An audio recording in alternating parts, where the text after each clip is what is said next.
Parliament ఎన్నికలపై BJP నేత ఈటెల రాజేందర్ కీలక వ్యాఖ్యలు చేశారు.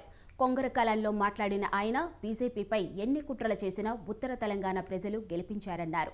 ఉత్తర తెలంగాణలో 8 సీట్లకు 7 గెలిపించారన్నారు. బీజేపీకి ఎన్నికల్లో దాదాపు 15% ఓటింగ్ వచ్చిందని తెలిపారు. దేశ ప్రజలకు మోడీపై విశ్వాసం పెరిగిందని చెప్పారు. పరిష్కారం కాని అనేక సమస్యలను మోడీ ప్రభుత్వం తీర్చిందన్నారు.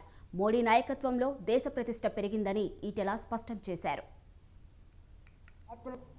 ప్రపంచ చిత్రపటం మీద భారతదేశ ఔన్నత్యం, భారతదేశం యొక్క గొప్పతనం మేం పోవడం కాదు, వాళ్ళు ఇలా మాట్లాడే పరిస్థితి వచ్చింది. శ్రీలంక విచ్ఛిన్నమైపోతే ఆదుకున్న దేశం, నేనున్నా అని చెప్పి అండగలిసిన దేశం భారతదేశం. వాళ్ళు నేపాల్ లాంటి దేశం, ఎస్ మేము భారత్ తోటే మిత్రత్వం నేర్పుతామని చెప్తా ఉన్నారు. పక్కకే ఉన్న బంగ్లాదేశ్ ఇవాళ భారతదేశాన్ని వచ్చేస్తా ఉంది. అన్నిటికంటే ముఖ్యంగా ఒకనాడు భారతదేశం అంటే ఇది థర్డ్ వరల్డ్ కంట్రీ, పేద కంట్రీ అని చెప్పి మనం ఆత్మీయత భావంతో బతికే వాళ్ళం. కానీ వాళ్ళ ఒకప్పుడు మన president of India Abdul Kalam అమెరికాకు పోతే బూట్లు ఇడిచి ఇలా చెక్ చేసే సందర్భాన్ని చూసినాం మనం. ఒకనాడు భారతదేశ పరిస్థితి గది. కానీ వాళ్ళ అదే నరేంద్ర మోడీ గారి నాయకత్వంలో ఇవాళ అమెరికాకు పోయినా, యూరోప్ పోయినా, గల్ఫ్కు పోయినా ఇవాళ నరేంద్ర మోడీ గారి యొక్క గౌరవాన్ని చూస్తూ ఉంటే ప్రెసిడెంట్ ఆఫ్ అమెరికాతో కూడా భుజం మీద చేయి వేలిగేటువంటి సత్తా సంతరించుకున్న దేశం భారతదేశం.